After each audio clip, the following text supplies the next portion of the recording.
vídeo, quizá no lo veamos completo porque dura 20 minutos y tenemos poco tiempo. Entonces yo básicamente, antes que nada, comentaros que como no os conozco a muy poquita gente aquí, realmente me gusta empezar y de hecho, sí, ¿se puede? Y de hecho la presentación empieza hablando de lo que son las revelaciones privadas. Lógicamente Garabandal se enmarca, se encuadra dentro de lo que es una revelación privada. Acerca de las revelaciones privadas, pues se ha escrito mucho. Yo sé que hay mucha gente que la sigue mucho, otra gente no tanta, y luego también mucha gente que le tiene mucho recelo, ¿vale? Y en muchas ocasiones hay que reconocer que con justa causa, se le tiene recelo a las revelaciones privadas porque han desviado a mucha gente del camino de la fe. Entonces hay que dar unos criterios que para mí son fundamentales y me vais a disculpar. Ya os digo, como no os conozco, unos minutitos solo para hablar de lo que es una revelación privada, y para que aquellos de vosotros que realmente os guste el tema de las revelaciones privadas, sepáis que no debéis estar en ningún caso intimidados ni que verdaderamente os hagan sentir mal porque creéis en revelaciones privadas aprobadas por la Iglesia o que están a punto de aprobarse, ¿de acuerdo? Es decir, hay una apoyatura en la Escritura, hay una apoyatura en la tradición, hay una apoyatura en el magisterio muy evidente y os quiero simplemente señalar esas apoyaturas de manera muy sintética.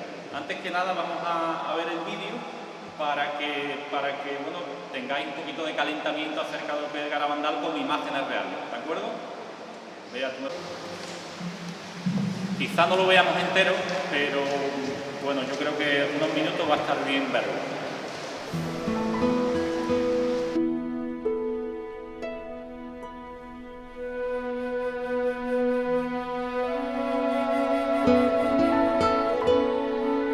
Nos encontramos ante la más hermosa historia acontecida desde los tiempos en que Jesús y María habitaban entre los hombres aquí en la tierra.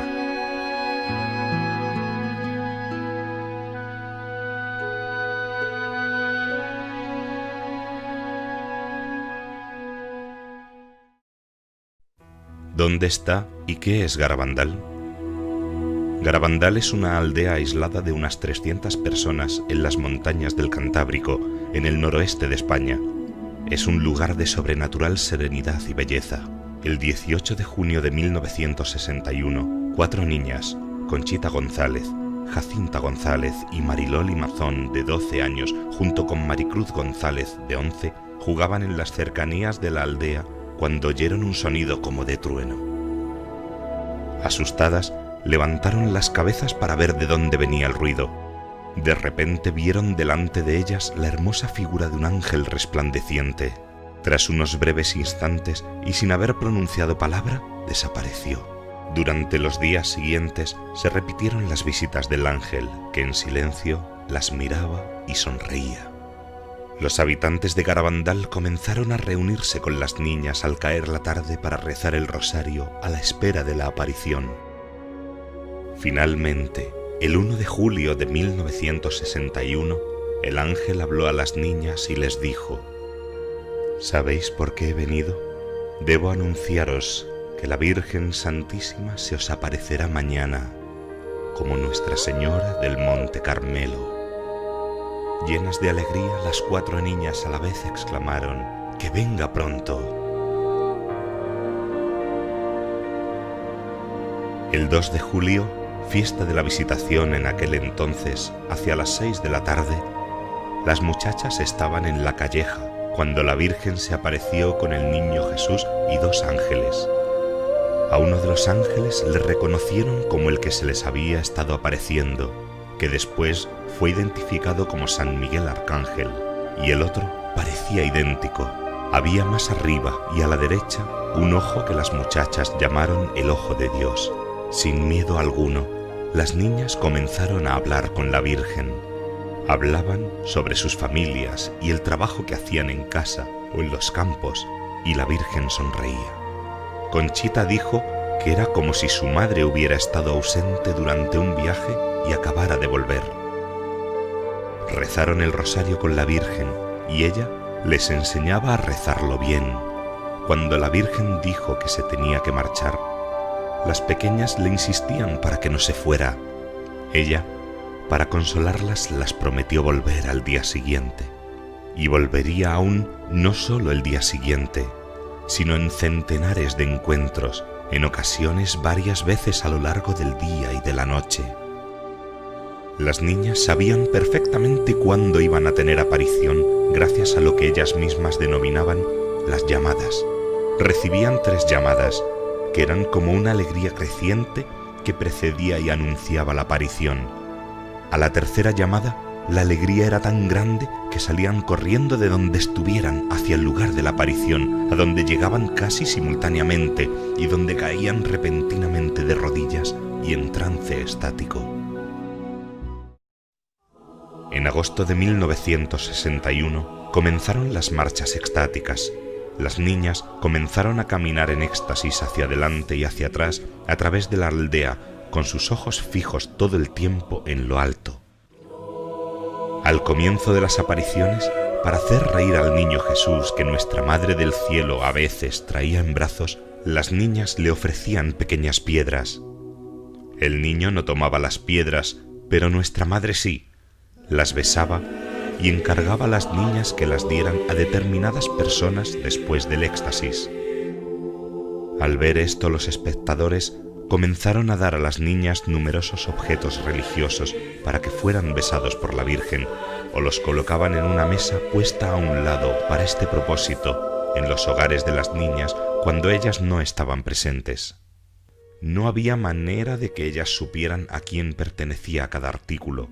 Aún así, en éxtasis, la cabeza siempre alzada con los ojos fijos en el cielo, guiadas solo por su visión, nunca se equivocaban en las miles de veces que devolvieron rosarios, medallas, anillos de boda u otros artículos religiosos a sus legítimos dueños. Entre los objetos apareció un día una polvera. Las mismas niñas se extrañaron al ver este objeto profano presentado para ser besado por la Virgen y se resistían a ello, pero cuando la Virgen llegó, lo primero que pidió para besar fue la polvera, diciendo que era algo de su hijo. Al terminar el éxtasis, la dueña de la polvera desveló que durante la Guerra Civil Española aquella polvera había servido para llevar la Eucaristía a escondidas a personas encarceladas y a punto de ser ejecutadas. Durante los éxtasis, nuestras pequeñas protagonistas llevaban siempre un crucifijo que ofrecían a las personas presentes para que lo veneraran. Por orden de la Virgen, solían extender el crucifijo a quien ella les indicaba. Después de un éxtasis, Conchita se enteró de que todos aquellos a los que había dado a besar el crucifijo eran sacerdotes vestidos de civil. Fueron numerosas las ocasiones en que las niñas en éxtasis reconocieron a los sacerdotes y religiosos de paisano, sin tener ninguna otra señal para saberlo que lo que les dijera su visión. Poco a poco, a medida que la noticia fue corriendo de boca en boca, comenzaron a llegar visitantes venidos de fuera del pueblo, de fuera incluso de España, hasta el punto de que pronto llegarán a juntarse de 500 a 3.000 personas por día, que se unirán al rezo de los vecinos de Garabandal en espera de la aparición. Pronto, al lado de las niñas en éxtasis, se vio aparecer a muchos sacerdotes y médicos decididos a probar la verdad o no de las apariciones.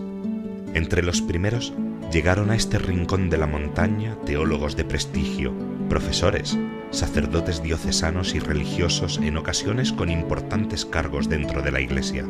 Realizaron sus indagaciones a nivel teológico y doctrinal y examinaron la vida de las niñas.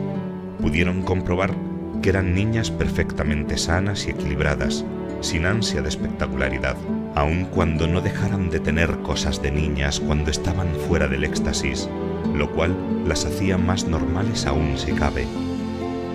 Comprobaron que en todo el tiempo que duraron las apariciones, las niñas no desatendieron sus obligaciones escolares, ni la ayuda en casa o las labores del campo, y eso aunque la aparición las hubiera mantenido en vela hasta altas horas de la madrugada, sufriendo muchas veces las inclemencias del tiempo, la lluvia, el frío o la nieve. La misma Virgen las repetía a menudo que fueran obedientes a sus padres. También las animaba a hacer sacrificios, en concreto por los sacerdotes, para que sean santos, y por los que dudan, para que sigan siendo sacerdotes. Las enseñó a tener horror al pecado, ayudándolas a formar su conciencia respondiendo a las 1000 preguntas que le ponían las niñas.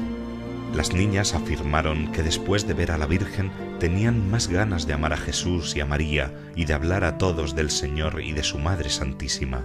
Llama siempre la atención ese trato sencillo y confiado que las niñas tenían con su Madre del Cielo, que hasta juega con ellas en ocasiones y que con frecuencia las despide con un beso.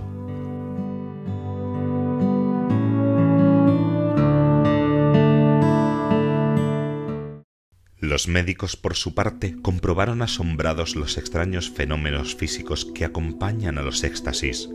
Durante estos, la insensibilidad al dolor es total, aun cuando se les pinche con agujas o incluso se les queme con cigarrillos.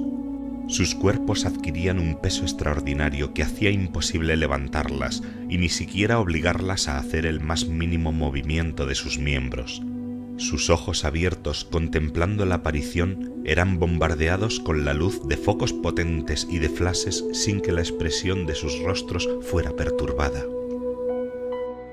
Corrían hacia el lugar de su visión llegando antes que nadie, incluso de jóvenes fuertes y entrenados, y llegaban sin señales del esfuerzo físico realizado, mientras que los demás lo hacían ahogados y sudorosos. Caían de rodillas estrepitosamente sobre las rocas sin hacerse ningún daño. Caminaban en éxtasis hacia adelante y hacia atrás por las callejuelas mal empedradas de la aldea, o incluso campo a través, con la cabeza totalmente alzada, sus ojos fijos en lo alto todo el tiempo, sin ver por dónde iban y sin caerse ni tropezar nunca. Nada de esto tiene una explicación natural.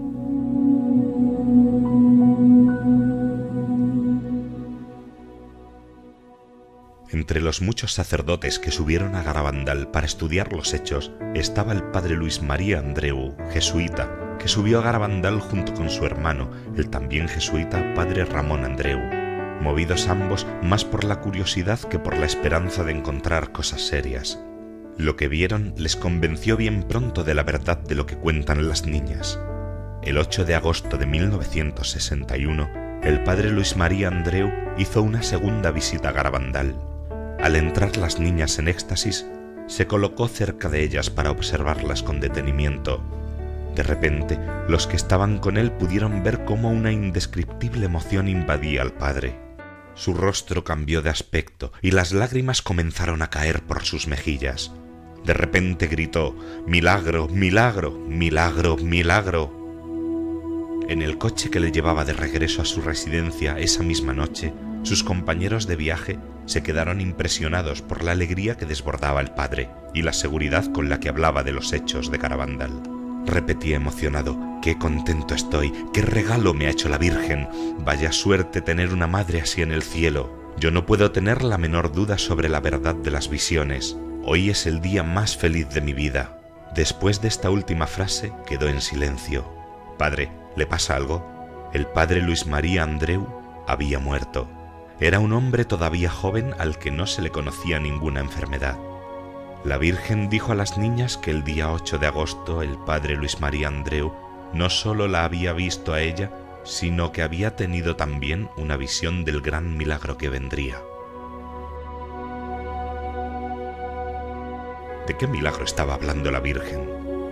En octubre de 1961, la Virgen le comunicó a Conchita el gran milagro. Más tarde, también lo comunicó a las otras 3. Conchita dice que será un jueves a las 8:30 de la tarde y durará un cuarto de hora, pero una señal quedará visible en los pinos hasta el final de los tiempos. Coincidirá con un gran evento eclesial. Sanará a los enfermos que estén allí. Los pecadores se convertirán y los incrédulos creerán. Conchita sabe la fecha del milagro y lo anunciará con 8 días de anticipación. Antes del gran milagro habrá un aviso sobrenatural que vendrá directamente de Dios para prepararnos. El aviso se verá en el cielo en todo el mundo y será sentido por todos, cualquiera que sea su condición y conocimiento de Dios, exactamente al mismo tiempo. Será una experiencia terrible, pero para el bien de nuestras almas, porque veremos en el interior de nosotros mismos, en nuestra conciencia, el bien y el mal que hemos hecho. Dios desea nuestra salvación. Entonces el aviso no tiene como finalidad el temor, sino que nos acerquemos más a Él y tengamos más fe. Si después del milagro el mundo no cambia, vendrá un castigo, dice Conchita. El castigo, si no cambiamos, será horrible. Nosotras, Loli, Jacinta y yo, lo hemos visto, pero yo no puedo decir en qué consiste, porque no tengo permiso de la Virgen. Un día sin duda importante en la historia de las apariciones de Nuestra Señora en Garabandal fue el 18 de octubre de 1961, fecha en que la Virgen dio permiso a las niñas para comunicar a todos su primer mensaje. La fuerte lluvia que no cesó en todo el día no desanimó a los miles de personas que ese día llegaron hasta Garabandal. Al caer la tarde, en Los Pinos, las niñas leyeron el texto del mensaje. Hay que hacer muchos sacrificios, mucha penitencia, visitar al Santísimo, pero antes tenemos que ser muy buenos, y si no lo hacemos nos vendrá un castigo. Ya se está llenando la copa, y si no cambiamos, nos vendrá un castigo muy grande.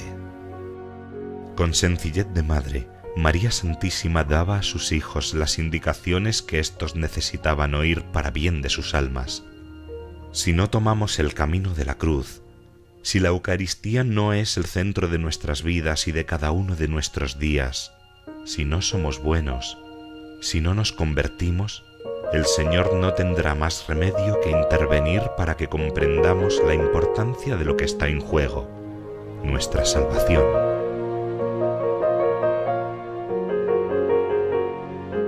Hemos visto un poquito de lo que es el aviso, el milagro, el castigo de Garabandal, la dimensión profética de Garabandal.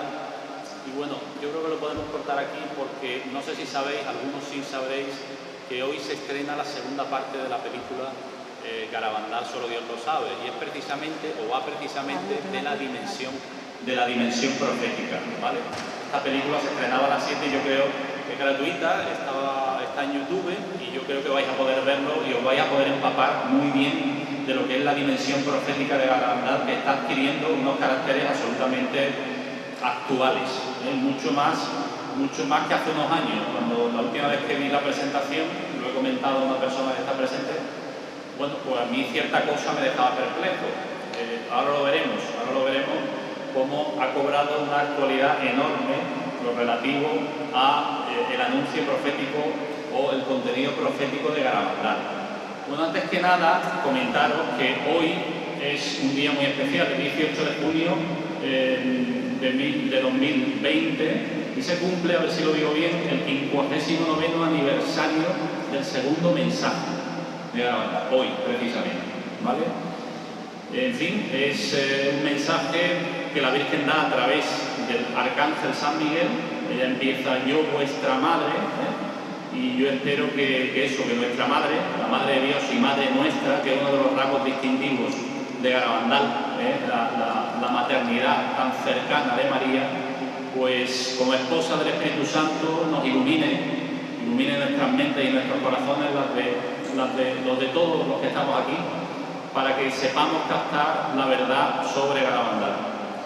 Bien, como os decía, vamos a hablar un poquito de lo que son las revelaciones privadas. Lo vamos a hacer muy rápido porque yo entiendo que al no conocer a mucha gente aquí, habrá gente que venga con cierto recelo, habrá gente que no sepa nada, habrá gente pues que venga negativizada. Y bueno, lo que decía antes era que como, por así decirlo, principio para conocer Garabandal o conocer las revelaciones privadas, el rechazarlo o el recelo, pues no es verdaderamente algo que esté apoyado ni por la escritura, ni por la tradición, ni por el magisterio.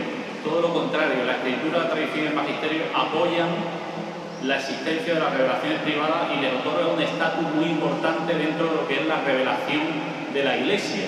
¿De acuerdo? ¿Puedes pasar, Eve? Entonces, Garabandal es una revelación privada, bien. Sabemos que la revelación cristiana está acabada, pero no está explicitada. Eso lo dice el Catecismo de la Iglesia Católica en el numeral 66, ¿vale? No está explicitada. Y corresponde, sigue diciendo ese numeral, corresponde a la fe cristiana comprender gradualmente su contenido.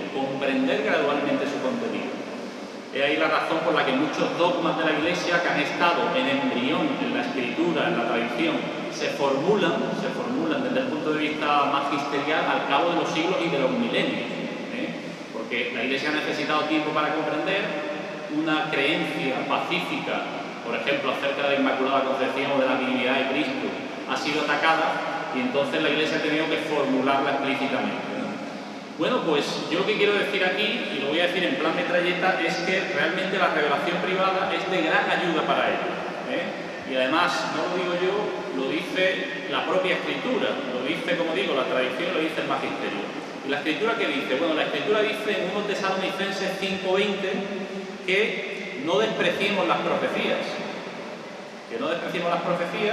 Es importante lo que dice San Pablo porque realmente tiene todo que ver con lo que vamos a ir viendo. No extingáis el espíritu, no despreciéis las profecías, examinadlo todo y quedaos con lo bueno. ¿De acuerdo? Bien. Hay un papa que es un poquito para que sepamos diferenciar lo que es la revelación pública y la revelación privada. Hay un papa que es Benedicto XIV, tiene en el siglo XVIII, que tiene un tratado sobre las beatificaciones y canonizaciones, que naturalmente sigue en vigor, que aprende, o mejor dicho, que enseña a distinguir entre revelación pública y privada. Y dice que la privada no requiere la fe de la pública, pero debe prestarse a sentimiento de fe humana, cuando esa revelación sea creíble, o sea probable, mejor dicho, y piadosamente creíble. Tenemos un doctor de la Iglesia tan importante como San Pedro Canisio en el siglo XVI, que nos dice que hay literalmente menos peligro en creer lo que con alguna probabilidad nos refieren personas de bien que en rechazarlo todo con espíritu temerario y de desprecio. Es decir, los que creemos en revelaciones privadas tenemos unos apoyos que no están nada mal. Hay otro doctor de la Iglesia, San Bernardo, unos siglos antes, que es todavía más tajante. Se refiere a las revelaciones de Santa Brígida, a las de Santa Hildegarda, que ha sido declarada doctora de la Iglesia hace unos años por Benedicto XVI. Pues dice, de manera bastante brusca, pero es lo que dice, que teman el castigo riguroso que Dios ha dado a muchos que han hablado mal y con poco respeto de esta santa revelación. Así llama San Bernardo a las revelaciones de Santa Hildegarda. Santa revelación, una contemporánea suya. Tenía tanta aprecio que formula dice esta frase porque lo entiende así, probablemente conocía ejemplos cuando hablaba así, ¿no? Y ya por último, tenemos lo que es el magisterio propiamente dicho. El Concilio de Basilea, en el siglo XV, en relación a las revelaciones y a los libros de Santa Brígida, dice que los libros y las revelaciones de Santa Brígida literalmente se digan, se enseñen y se prediquen. Estamos hablando de revelaciones puramente privadas. Los libros de Santa Brígida, la gran doctora de la Iglesia, sobre la pasión del Señor. ¿De acuerdo? Bien, ¿esto quiere decir que tenemos que aceptar todo lo que aparece como revelación privada, cualquier evidencia que se nos pone por delante? No, hay unos criterios muy claros que afortunadamente pues la Iglesia nos da también en relación a el distinguir y el discernir. Entre esos criterios, Santo Tomás señala uno muy importante, que es, aquí tenéis, desde luego, lo que es la revelación privada, que es actualizar la revelación definitiva de Cristo, ayudando a vivirla más plenamente. Es decir, es un sentido verdaderamente de darle actualidad a la revelación. Ayuda válida para comprender y vivir mejor el Evangelio en el presente, nos dice Benedicto XVI, ¿vale? Ahora bien, y aquí vuelvo a hablar de Santo Tomás, no es palabra de Dios, no pertenecen al depósito de la fe. El profeta no tiene el carisma de la inerrancia. Ojo, un profeta no es Dios. El profeta se puede perfectamente equivocar, incluso siendo un profeta verdadero. Dios lo permite así. Santo Tomás lo dice muy claro. Un profeta verdadero puede fallar, incluso, o puede equivocarse, incluso se equivoca de buena fe porque Dios apaga en él la luz profética. Y esto normalmente sucede para que el profeta no se endiose, que es una cosa muy típica de los profetas, o de algunos profetas, aun siendo verdaderos. Yo creo que si algunos conocéis lo que es la revelación privada, sabréis de algunas revelaciones privadas que han empezado muy bien y han acabado fatal. Luego, si queréis, con más tiempo hablamos. En cualquier caso, Santo Tomás de Aquino dice que la profecía es un don de Dios. Teniendo en cuenta estas cautelas, la profecía es un don de Dios. Dios, dice Santo Tomás, envía profetas en cada época de la historia, no para enseñar una doctrina nueva, ojo, sino para reorientar nuestra vida hacia Dios, para reorientarla cuando hemos empezado a dar la espalda a su santa ley. Y es por eso la principal razón por la que Dios envía profetas. Bien, entonces, ¿a qué conclusión llegamos? Y ya terminamos esta parte. Pues que se impone el discernimiento, guiados por el magisterio, por supuesto, para discernir y acoger lo que en estas revelaciones constituye una auténtica llamada de Cristo o de sus santos a la Iglesia. El padre Alba Cereceda, que es autor de un primerísimo informe sobre Garabandal, está en proceso de beatificación, lo escribió en 1962, dice que la única que puede dar, es la Santa Madre Iglesia Jerárquica, la única que puede darnos certeza completa de la significación religiosa de Garabandal, la única, ¿vale? Entonces esto es muy importante tenerlo en cuenta porque la guía del magisterio es fundamental. Vamos a ver ahora algunos versículos que apoyan pues, todo lo que estoy diciendo acerca de lo que es la revelación privada. Son versículos muy potentes. Sin profecía el pueblo va desencaminado. En verdad no hace el Señor cosa alguna sin que revele su designio a sus siervos los profetas. En el Nuevo Testamento, lo que os he dicho antes, no apagáis el espíritu, no despreciéis las profecías, examinadlo todo y quedaos con lo bueno. El espíritu de la verdad os guiará a la verdad completa, anunciará las cosas venideras. El testimonio de Jesús es el espíritu de profecía. En la profecía, la Biblia se divide en 5 partes. Una parte son los libros proféticos. No tiene sentido el Nuevo Testamento sin las profecías del Antiguo. Cuando el Señor va con los discípulos de Maús, ¿qué les dice? Les dice lo que se refería a Él en las Escrituras. Les abre la mente acerca de las profecías mesiánicas que existían en la Escritura. Bueno, esto, la revelación privada es algo absolutamente recurrente en la historia de la Iglesia. Ahí tenéis algunos ejemplos que os he puesto. San Gregorio Taumaturgo, por ejemplo, ya en el siglo III, la Virgen se le apareció para instruirle algunos aspectos de la fe. San Ildefonso de Toledo, San Gregorio Hermano, San Eduardo el Confesor, el Señor le predijo que Inglaterra, porque San Eduardo el Confesor era rey de Inglaterra, le predijo que Inglaterra se separaría del tronco de la fe, y lo dejó escrito además. Y luego toda una serie de revelaciones privadas muy importantes, y luego algo que quiero que en lo que reflexionéis, porque realmente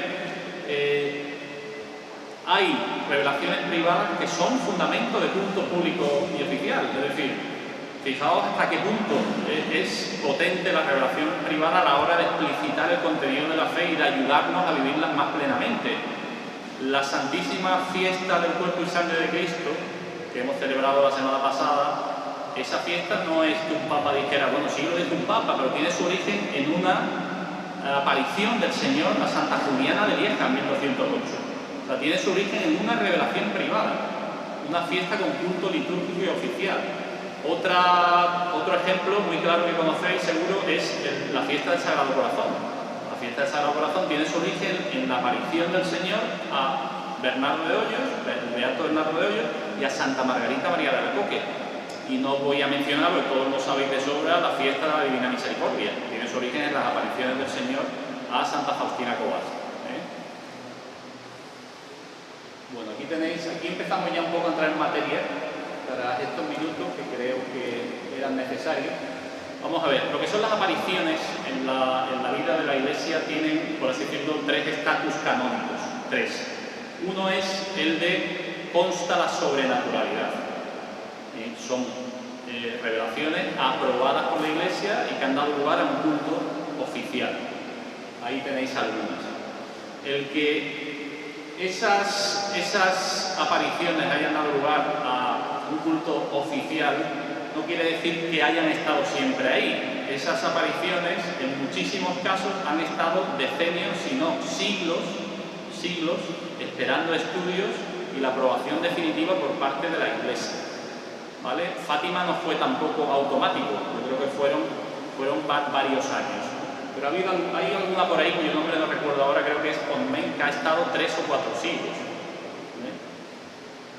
Bien, luego está el estatus de consta la no sobrenaturalidad, es decir, que se emite un dictamen que considera que las apariciones son falsas, y el tercer estatus es el de Garabandal.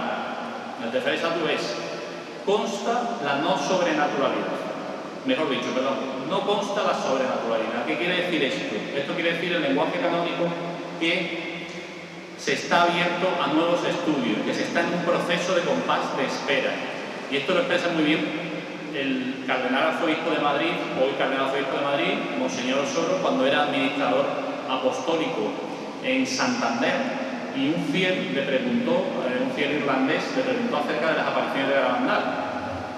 Lo dijo claramente, dice, yo estoy abierto a nuevos estudios y a nuevas investigaciones, animo a mantener la devoción a Nuestra Señora del Monte Carmelo de Garabandal y he conocido auténticas conversiones en Garabandal. ¿De acuerdo? Ese es el estatus al que os quiero hacer mención. Está todavía en un compás de espera. Podríamos discutir mucho de eso, no es el momento ni tenemos tiempo, porque realmente lo que se hizo allí con la supuesta investigación, en fin, tiene algún nombre que no voy a decir aquí, por supuesto, porque realmente no hubo tal investigación. Se intentó derribar desde el principio todo lo que tenía que ver con Garabandal, y esto no lo digo yo a través de una apreciación subjetiva de lo que es leer Garabandal y ver lo que... No, esto lo dice el presidente de la comisión, lo dijo unos años después, que ellos habían ido a derribar Garabandal, en el año 83. Lógicamente las notas negativas de los obispos se deberían haber derogado, pero el daño ya estaba hecho. El daño desgraciadamente ya estaba hecho. Pasa. Bueno, esto es una frase que rescaté de Pío XII acerca de la importancia de las relaciones privadas del magisterio de la Iglesia. Y luego, cuidado, que la desobediencia a lo que el cielo pide a través de relaciones privadas de dimensión universal trae consigo grandes males, o puede traer consigo grandes males. ¿Bien? Fijaos como en agosto del 31 nuestro Señor comunicó a la hermana Lucía de Fátima su descontento porque no se atendió a la petición de consagrar Rusia por el Papa junto con todos los obispos del mundo. O sea, al igual que el rey de Francia se arrepentirá. ¿Y qué pasó con el rey de Francia? Pues que nuestra Santa Margarita María de la Coque había pedido el 17 de junio del 89 al rey, mejor dicho, el Señor había pedido a Santa Margarita que en su nombre pidiera al rey de Francia la consagración de su reino al Sagrado Corazón. Los reyes de Francia no obedecieron y justamente 100 años después, 17 de junio de 1789, Luis XVI fue despojado de su autoridad legislativa y ya sabemos desgraciadamente cómo acabó. Bien, entramos ya un poquito más en lo que es materia. Reina Fátima y Garabandal. Hay un vínculo indisoluble entre Fátima y Garabandal. Si no lo sabéis, bueno, es una cosa evidente que el propio obispo de Fátima, Monseñor Joao Venancio, que está en proceso de beatificación en los años 80, se lo comentó a un sacerdote y se lo dice de manera muy clara. Este mensaje dado por la Virgen de Garabandal es el mismo que ella vio en Fátima, pero actualizado. Hay diversos rasgos, por así decirlo, relacionan de manera evidente a lo que es Fátima y Garabandal. No podemos detenernos en todo, si queréis luego lo comentamos. El ángel precursor en una y en otra, el rosario. En Fátima se predica la devoción al rosario, en Garabandal se va un paso más allá porque la Virgen enseña a rezar el rosario. A los niños. La denuncia de moda, que bueno, ya sabéis que en Fátima se dice, creo que es a Jacinta, vendrán ciertas modas que ofenderán gravemente a mi hijo, le dice la Virgen a Jacinta. En Garabandal hay ciertas anécdotas al respecto también. La Eucaristía, fundamental, bueno, la reverencia del ángel con la Eucaristía en Fátima sabemos cómo es, ¿no? En Garabandal es parte integrante de los mensajes, ¿eh? Es decir, en el primer mensaje se dice bien pronto, se dice, gracias, se dice, tenemos que visitar al Santísimo con frecuencia. Tenemos que visitar al Santísimo con frecuencia. Eso es parte integrante del primer mensaje. Y en el segundo, una frase que ha hecho correr ríos de tinta, pero yo creo que cobra una actualidad tremenda, que es: a la Eucaristía se le da cada vez menos importancia. Eso lo dijo la Virgen en el año 65. Todos sabemos lo que ha pasado desde entonces. El tema de la conversión, que ya sabemos que en Fátima la Virgen predica o pide conversión para evitar los justos castigos del cielo. En Garabandal nos lo dice en el propio mensaje, en el primer y en el segundo mensaje, que tenemos que enmendarnos, que ya se está llenando la copa, y si no nos enmendamos nos vendrá un castigo. Y en el segundo mensaje lo dice también muy claro. Lo dice muy claro cuando dice, y han pasado solo 4 años. Antes la copa se estaba llenando, ahora está rebosando. Tema del infierno también. La Virgen dice en Garabandal, ya sabemos la visión del infierno de los niños. En Garabandal dice, os quiero mucho y no quiero vuestra condenación. Palabras muy serias. Y luego el tema del sacrificio y la penitencia. Es algo absolutamente esencial en las dos apariciones. El sacrificio de la penitencia, los niños en Fátima tan pequeñitos hacen muchísimos sacrificios para la salvación de los pecadores, para la conversión de los pecadores. La Virgen lo dice, muchos se condenan porque no hay quien ore ni se sacrifique por ellos. Y en Garabandal exactamente lo mismo. No podéis imaginar, los que conocemos con cierta profundidad Garabandal, las penitencias que hacían las niñas, ¿no? Yo, por ejemplo, digo, Conchita que llega con fiebre del hospital de Santander a las 2 de la mañana en un taxi, con fiebre, y le dice a la madre, vamos a rezar el rosario a los pinos, nevando, suben a los pinos, allí se ponen a rezar de rodillas, con nieve, el rosario. Porque son conscientes de la importancia de rezar por los pecadores. Hay una frase de Pío XII que es digna de mencionar, ¿no? Y lo quiero hacer aquí porque el Magisterio nos lo dice. El Magisterio nos dice, a través de Pío XII, en una encíclica, que es un misterio verdaderamente tremendo y que nunca se ponderará lo bastante el que la salvación de unas almas dependa de las oraciones y de los sacrificios voluntarios de otras almas. Eso es una cosa que quiero resaltar porque realmente es fundamental, esencial en una y otra aparición. Bueno, ya esto podéis haber visto en el vídeo. Es curioso, ¿no? Como que la Virgen del Carmen viene con túnica blanca y manto azul. Sabemos la iconografía clásica de la Virgen del Carmen, pero la iconografía clásica de la Virgen del Carmen no es la original, de lo cual no tenían la menor idea las niñas. La original es esa, la que se aparece en el Monte Carmelo es esa. Y esto unos carmelitas, se impuso el traje marrón o la túnica y el traje marrón, eso se impuso por lo visto por asimilación con las túnicas de los carmelitas. Y se perdió de vista, eso se fue imponiendo y se perdió de vista que realmente la Virgen del Carmen viene así, o vino así la primera vez. Bueno, esto es un poquito en relación al ambiente.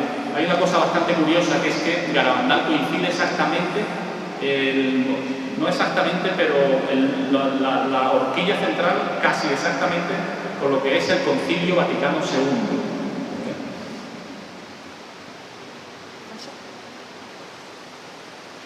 Estos son imágenes del pueblo. La Calleja, que es una sitio donde tuvieron lugar muchísimas apariciones. Allí un poquito más abajo tuvo lugar la primera aparición del arcángel San Miguel a las niñas, y arriba están los pinos, que tiene una significación enorme allí, porque allí tendrá lugar el milagro. Pasa. Bueno, ya esto lo habéis visto en el vídeo, habéis visto pues los extraordinarios fenómenos que se dan. Todo el tema de los éxtasis, las levitaciones, el peso, bueno, no la podía levantar. Esto lo vais a ver en el documental que se ha estrenado hoy, lo vais a poder ver muy bien. Esta es la primera aparición, 2 de julio del 61. El ángel se había aparecido el 18 de julio y apenas había hablado. En un momento dado, a lo largo de esos días, le dice: va a venir la Virgen el 2 de julio. El 2 de julio es el día de la visitación de la Virgen. Y curiosamente el evangelio de ese día es el de se fue con prisas a la montaña. Y ese día se aparece por primera vez a las niñas en la calle.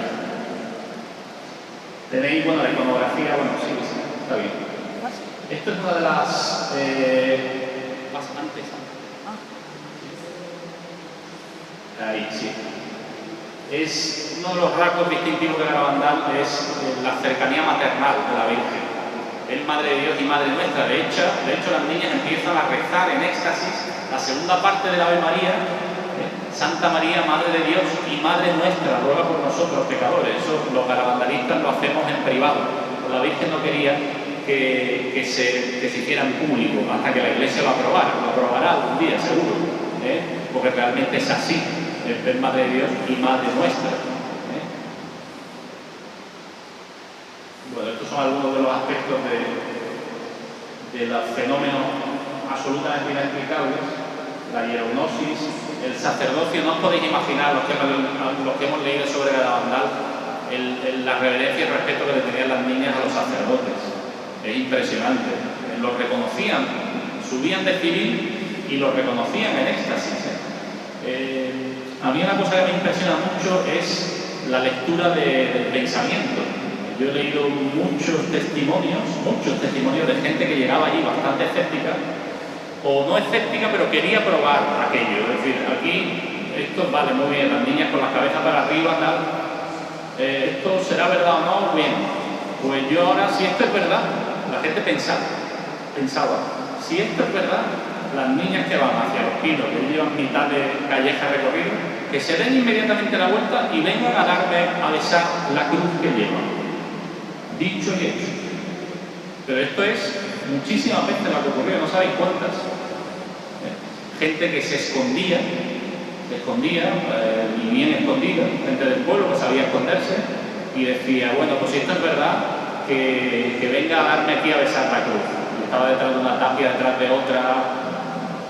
Pues justamente se daban la vuelta, iban a buscarlo, se podía incluso escalar la tapia y daban a besar la cruz. Cambio de peso, las marchas estáticas, bueno, todo lo que habéis visto en el vídeo. Claro, esto no tiene... Todos estos fenómenos que llaman mucho la atención no son un fin en sí mismos, ni mucho menos. Lo que pretenden es invitar a la conversión. Estos son los dos mensajes. Os he dado esta hoja de Garabandal, que los tenéis ahí reflejados. Podéis recoger también estampas donde están, porque es esencial. El tema de los mensajes es esencial. Conchita lo decía, la principal vidente: no importa que crean en las apariciones, lo importante es que cumplan los mensajes.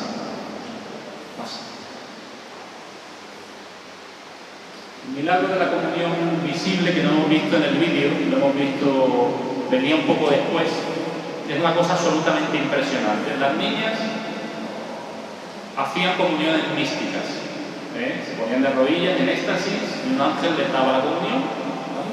Todo el mundo lo veía así, pero bueno, sacaba la lengua y el ángel les daba la comunión. No se veía la sagrada forma. Y ya la gente, algunos mosqueados, decían: bueno, vale, pues a ver, dile a la Virgen que a ver si podemos ver nosotros la sagrada forma, que haga un milagro. Es el famoso milagro. Y efectivamente la Virgen dice: vale, pues el 18 de octubre del 62, creo que es ese día, la hostia va a ser visible. Yo que conozco dónde tuvo lugar exactamente el punto, lo conocemos los que hemos ido a Granada, hay una plaquita que lo dice, bueno, aquello debió ser impresionante. Y yo me lo he imaginado muchas veces en mi mente. Había miles de personas, había anunciado el milagro, había miles de personas ese día en Granada, miles. Estaban esperando a que la niña saliese de su casa en éxtasis, por fin sale, ya muy tarde, dobla la esquina. Claro, imaginaos esa inercia humana, esa masa humana detrás de la niña, y de repente cae a plomo del rodillo, a plomo. Claro, la masa que sigue con su inercia, y hay 10 o 12 privilegiados que se quedan al lado de la niña cuando saca la boca. Os voy a leer un testimonio de un campesino de Potes que no creía en absoluto y que fue allí para un poquito confirmarse en su no creencia. Estaba al lado, pegado. Bueno, yo he leído bastantes testimonios de la gente que vio el milagro de la comunión visible. Coincide esencialmente con lo que va a decir Benjamín Gómez. Dice: yo estaba un poco a más de un palmo de la niña. Comprobé que en la lengua no había nada de nada. La niña no hizo el menor movimiento, porque aparte es que la enfocaban un montón de linternas, un montón, era muy de noche. La niña no hizo el menor movimiento. De pronto me encontré ante la forma, blanca y resplandeciente. Yo puedo asegurar que ni movió las manos, ni la lengua, ni nada. Todos tuvimos tiempo de contemplar el fenómeno sin prisas, y éramos muchos. Yo no creí hasta ese día.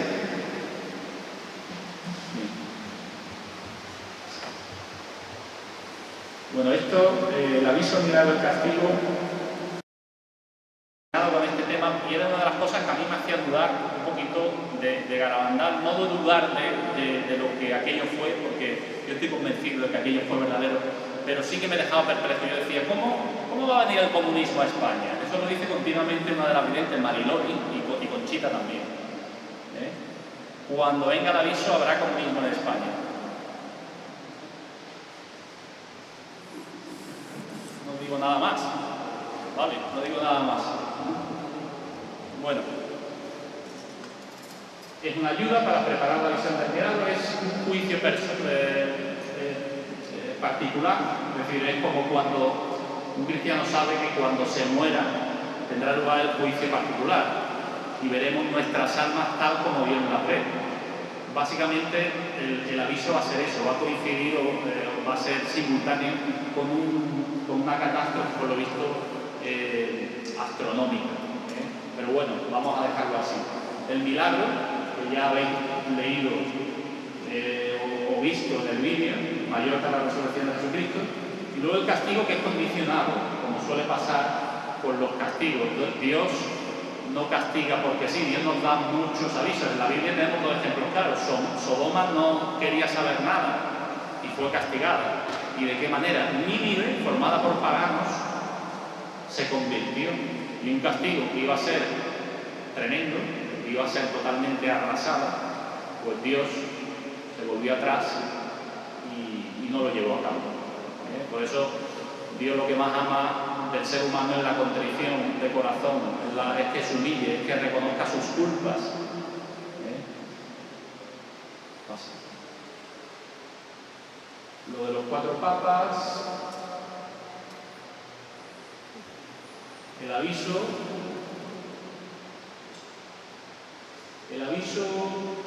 vale. Cuando dice experimentar por Santa Teresa como María Vianney y Santa José María, es cierto, Esto luego he podido comprobar yo en la tesis doctoral del sacerdote, que fue un laude además en Navarra, sobre estas apariciones. Ya os comento que hay una tesis doctoral de un sacerdote sobre Garabandal que obtuvo un laude en la Universidad de Navarra en el Departamento de Historia. Merece la pena que los interesados la tengáis. Y efectivamente, San Juan María Vianney, por ejemplo, Santa Teresa se estremecía al cabo de los años porque, de lo que vivió, cuando vio el interior de su alma. Al principio de su sacerdocio, San Juan María Vianney se lo pidió al Señor, de tener una clara visión de su miseria. Y el Señor se lo concedió. Él le decía a una amiga, jamás le pidáis esto a Dios, porque si Dios no me hubiera sostenido, me hubiera es esperado al instante. Al instante, dice un santo como el patrón universal del credo. Pues imaginaos los demás, ¿no? Así.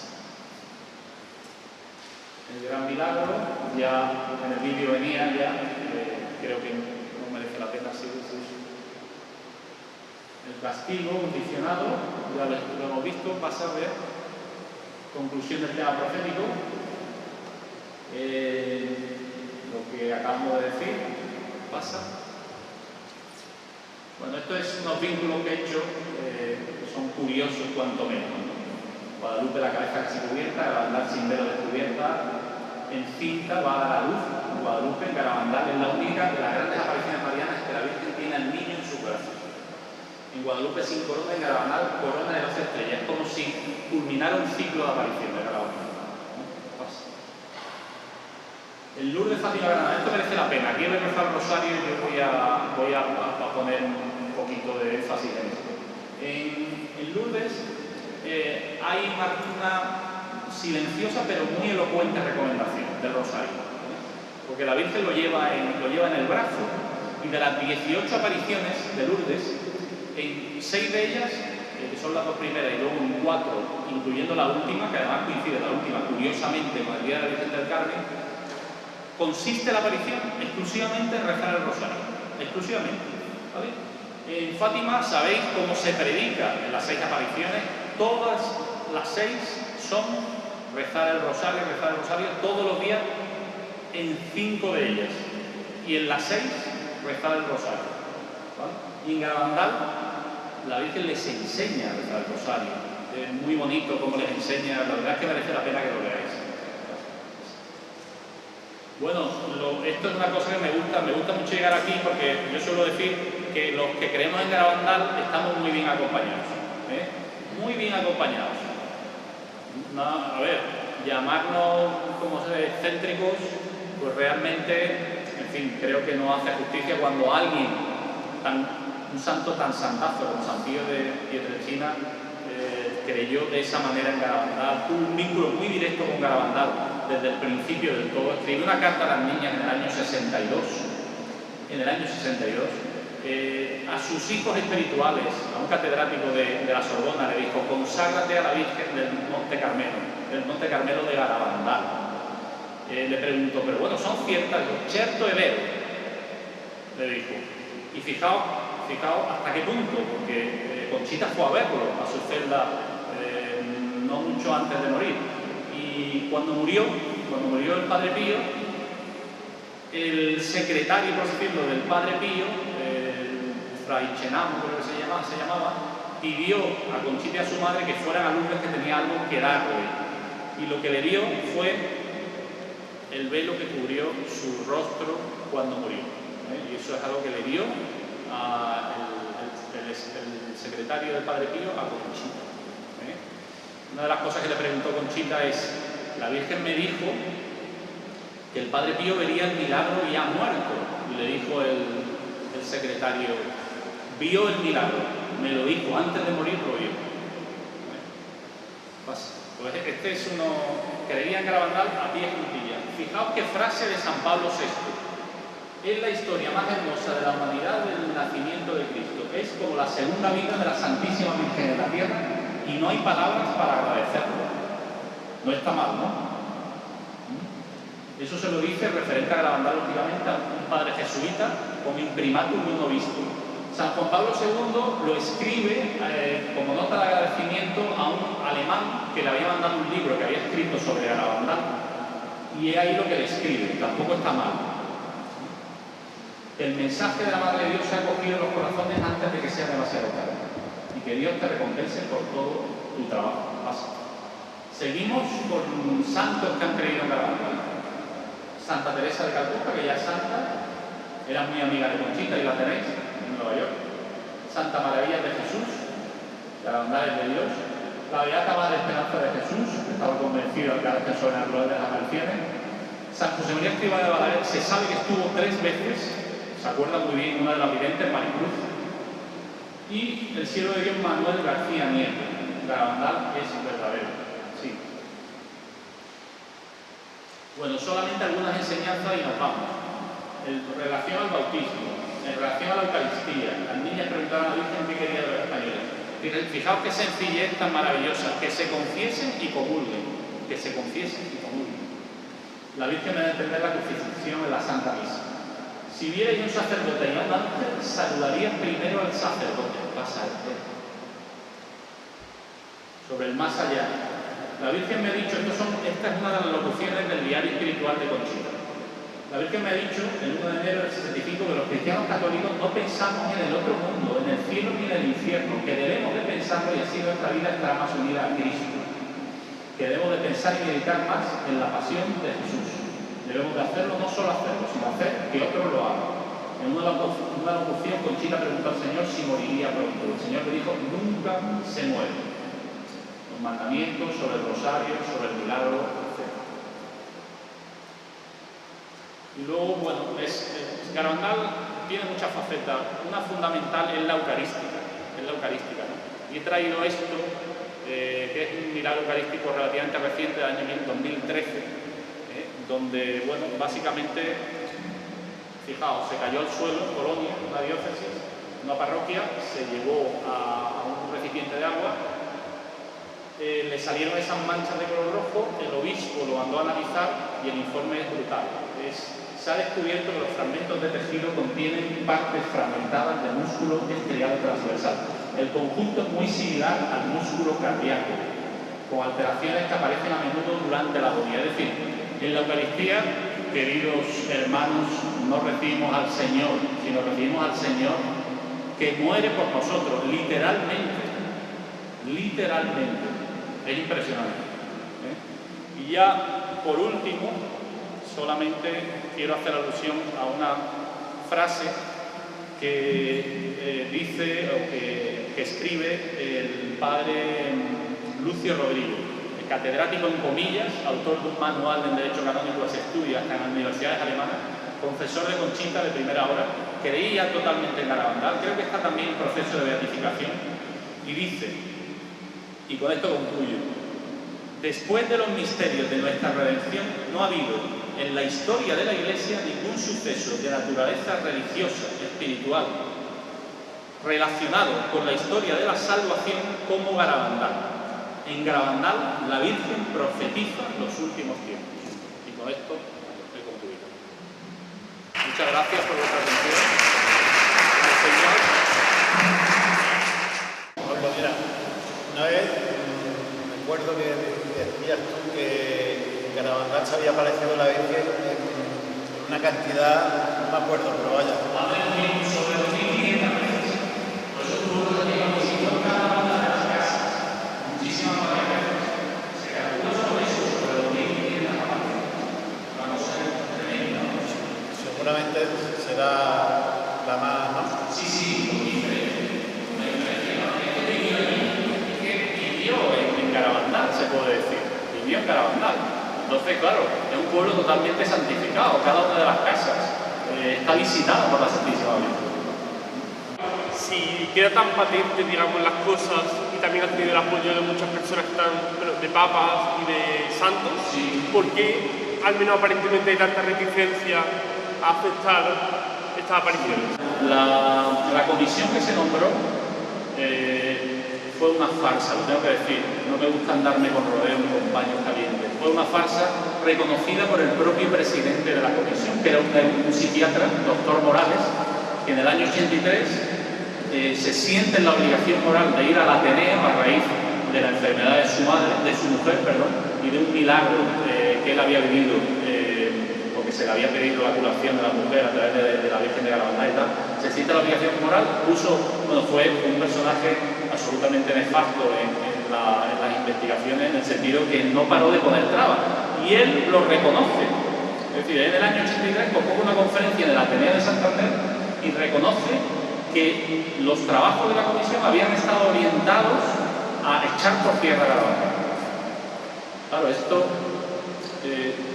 ya fue un lastre muy grande. Luego podría hablar del tema de las negaciones de las niñas, pero es menos importante, porque negaciones, es que las niñas dijeron que no sé, bueno, la Virgen predijo, y se lo oyó en éxtasis, la Virgen le dijo a las niñas, en éxtasis estaban, que llegaría un momento en que ellas le negarían haber visto a la Virgen. Dice, y se le volvió en éxtasis. ¿Cómo lo vamos a negar si te estamos viendo?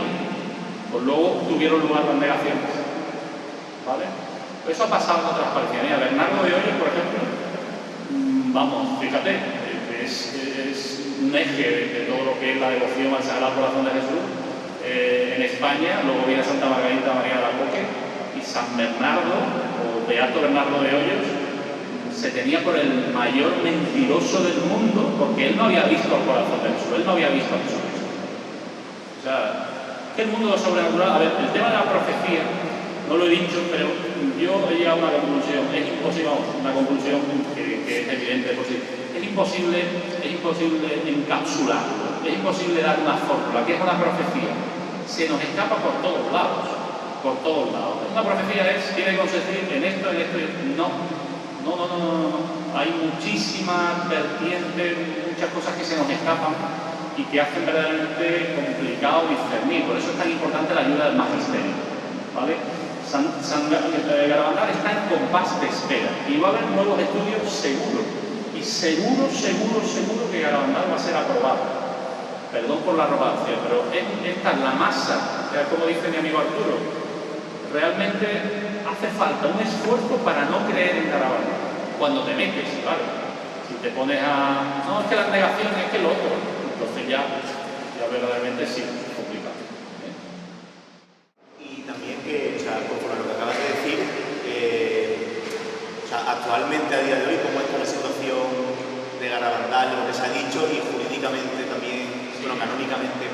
Mira, la noviembre del 65, ¿vale? Ya había pasado la fase de las apariciones, las niñas habían empezado a recibir mensajes a través de locuciones, pero hubo todavía 4 apariciones, y la última fue el 13 de noviembre del 65 en Los Pinos, que es precioso. Yo te recomiendo que le eches un vistazo a lo que dice la Virgen ahí, porque es precioso, acerca de sus hijos, etcétera, etcétera, ¿vale?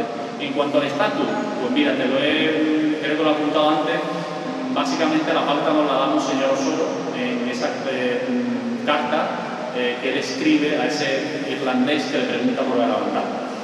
Yo estoy abierto a nuevos estudios, él era administrador apostólico en ese momento de Santander.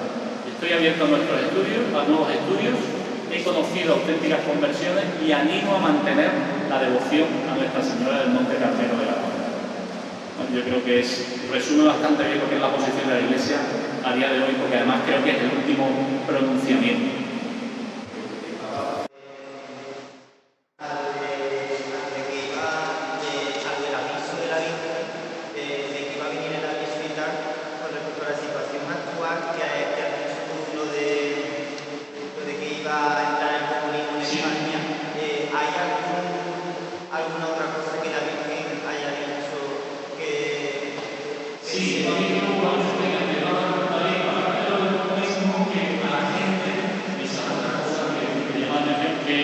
A resultar difícil poder ir a las iglesias cuando viniera el aviso. Eso también lo dice en el contexto de... Sí, es que está cobrando una actualidad que realmente, da impresión, ¿vale? Eso lo dice también, y que los cristianos iban a sufrir una persecución. Para cuando viniera el aviso. Y ella, por lo visto, le dijo a esta monja, a la Madre Nieves, le dijo que el aviso vendría cuando hubiera, ella dijo, un sínodo. Entonces, claro, una palabra que para una niña se quedó, la monja dice, no, dirás un concilio. Dice, no, es como un mini, no, es un sínodo. A ver, que me ha dicho un sínodo. Pues será poco después del sínodo.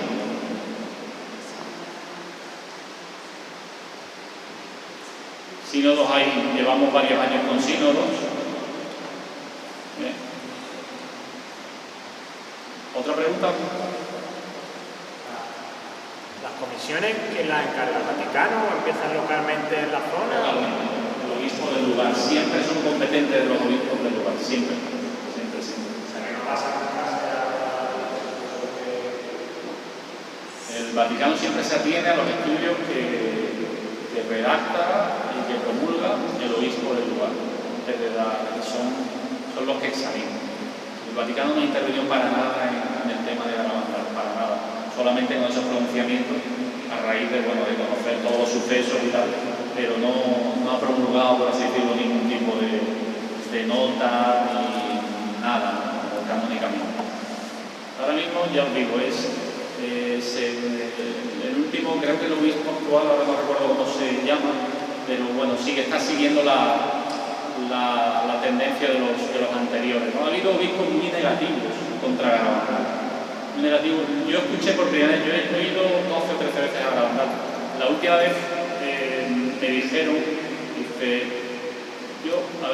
una cosa un poco delicada, pero llama la atención el obispo que más negativo estaba contra las apariciones y que por lo visto iba a emitir una nota condenando a Garabandal, falleciera en un accidente de tráfico que te quedas alucinado, el día de San Miguel.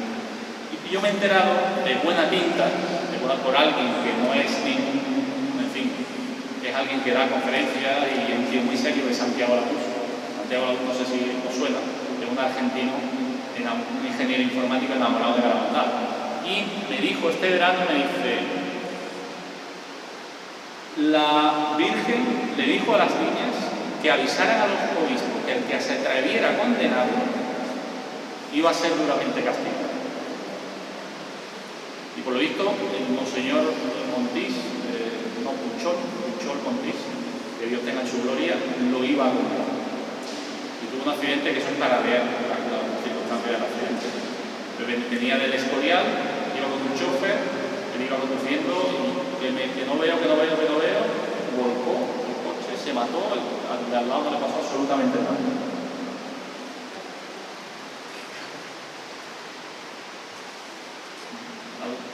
Sí. No sé si no ha respondido ya porque he ido un momento al confesionario, pero si puede explicar por favor la diferencia entre el fin del mundo y el fin de los tiempos que hay en el anuncio. Se refiere al fin de una época, de un modo de vivir, de una civilización, o sea, un cambio de época, donde los valores tendrán un giro de 180 grados. Eso hablaríamos del fin de los tiempos, de una época.